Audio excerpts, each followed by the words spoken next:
What's going on, everybody? Steel Jedi here. And for my last mock, I thought I would do it a little bit old school. So, without further ado, before I get into my mock draft, I wanted to kind of spread the word about one of my best friend's clothing lines called TTBG, also known as Time to Be Great. I got this bomber a couple of weeks ago. Got it for $40. It says Time to Be Great on the back. Beautiful. Very, very well done. It's not stitched, but it's very, very high quality screen printed. He has all different kinds of clothing on his clothing apparel line, and if you guys would like me to get you in contact with him, I can. And I also got TTBG on my new draft cap. And I also had Steel Jedi put on the side. So, with that out of the way, let's get into my mock draft. And guys, listen, I know you're probably thinking that I'm crazy for saying who I'm going to say in the first round, because I've been saying this for 3 years. But you guys should know who I'm going to pick, Mason Rudolph. Quarterback out of Oklahoma State. He has the size of a Ben Roethlisberger. He has the arm talent of Ben Roethlisberger. He's just raw in a few aspects of his game.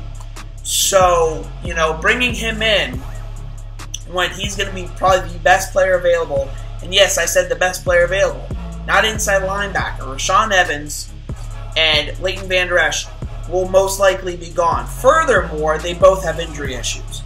Okay, so I'm not willing to spend a first-round pick on an inside linebacker who has all these kind of health concerns that we don't know what they're going to be like at the National Football League. So no, I am not going inside linebacker round one. Furthermore, I think Evans is going to go to Cincinnati, and I think Vander Esch is going to go to Tennessee because they need an inside linebacker. But we're not here for either of those two teams. Mason Rudolph is the first-round pick. If you want to know more about it, check out my videos on my channel. I know I have thousands of videos talking about him. So let's move on. In round 2, the Pittsburgh Steelers select Anthony Miller, a wide receiver out of Memphis. I know what you guys are saying. Why a wide receiver when we need an inside linebacker and we need a safety? Best player available. He is the best wide receiver in this year's draft class, bar none.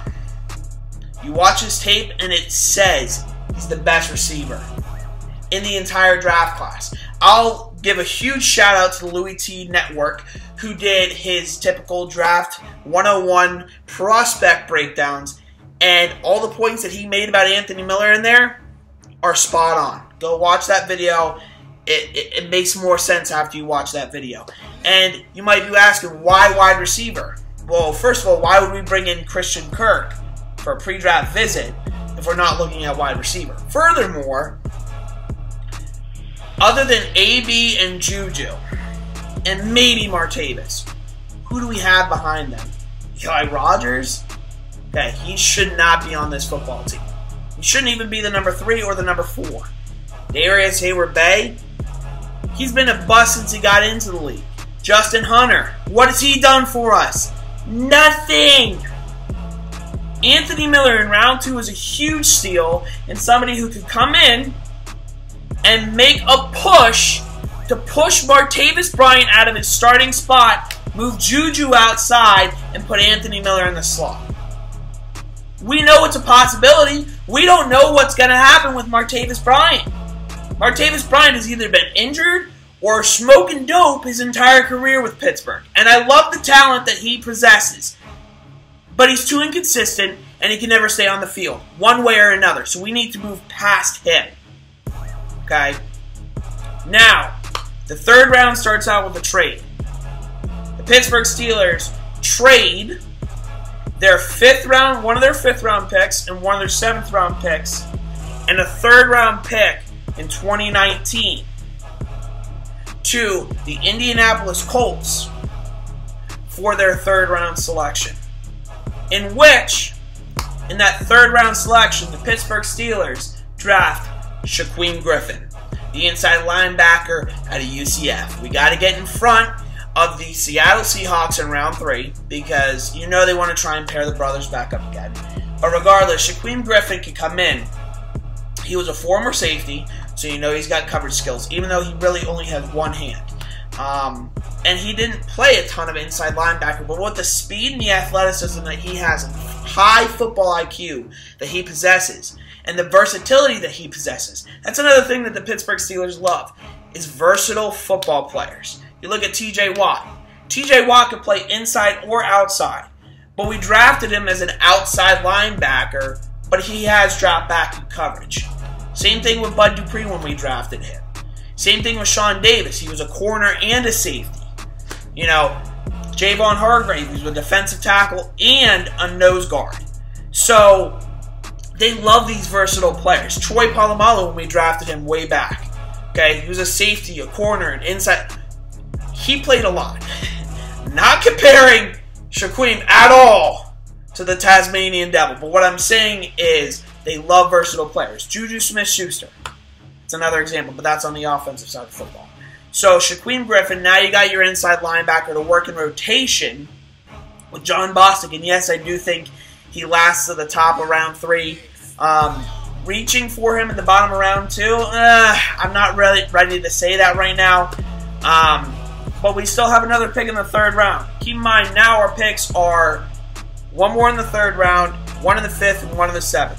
So with the 2nd, 3rd round pick, and I know I haven't talked a ton about him, and I know this may seem like I'm copying Steel Logic, but one thing people don't realize is that Logic and I talk to each other about draft stuff on a daily basis. So we share the same thoughts.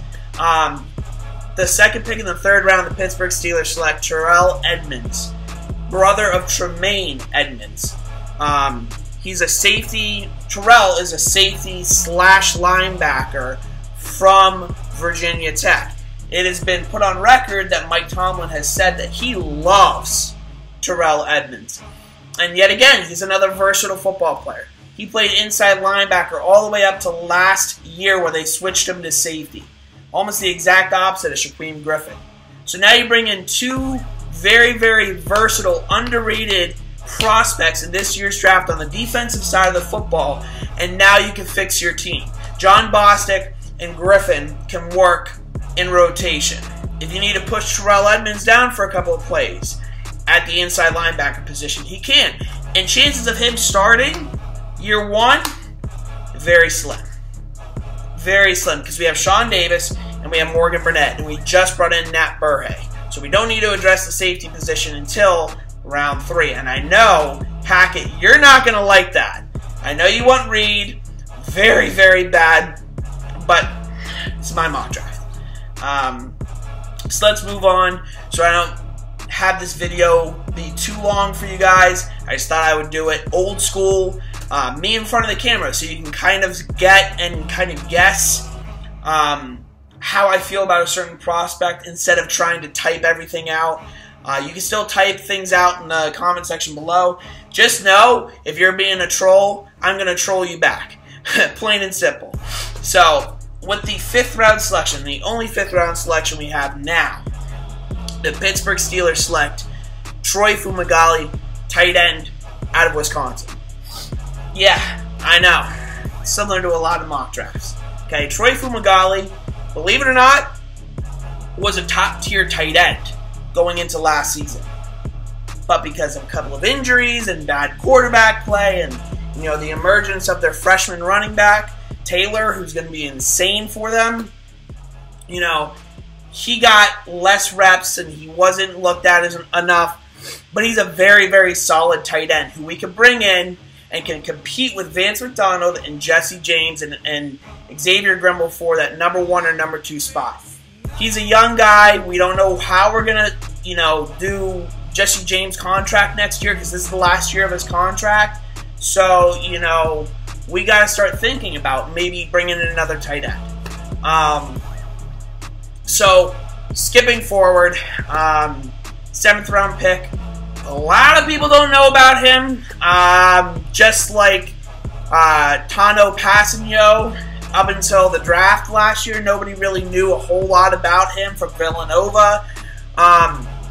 Logic and I have been on this hype train for quite some time now. A guy by the name of Bilal Nichols, the defensive tackle from Delaware. Yes, Delaware. He's a very underrated aspect in this year's draft class, and we need to beef up the defensive line and give somebody to Javon Hargrave so that he does not have to take 95% of the carries, or 95% of the reps, during the course of the season. You know, that's how he got hurt. So bringing in a versatile piece like Bilal Nichols could beef up that defensive line. And now you look at the draft, and you've essentially fixed 90% of your team. Now, this is without the assumption that, or this is with the assumption that we are keeping Le'Veon Bell for this season. Don't be surprised come 7 o'clock, or 8 o'clock, tomorrow night. Yes, I am recording this the night before the draft. Don't be surprised if tomorrow at 8 o'clock, or I guess tonight because I'm releasing it on the day of the draft, we see Le'Veon Bell traded for a first-round pick. Or a couple. Who knows? So, that's my most recent mock draft and the last mock draft of this offseason. Yes, I know it gets kind of annoying for a lot of people, but this is my hobby. This is what I love doing. This is what I'm going to school for, and I know what I'm talking about. I don't mean to sound cocky, but I know what I'm talking about. So, why don't you guys do me a favor? Like, comment, subscribe. If you want to follow me on Twitter, it's Steel_Jedi. And may the Steel be with you. Can anybody out there hear me? Hear me?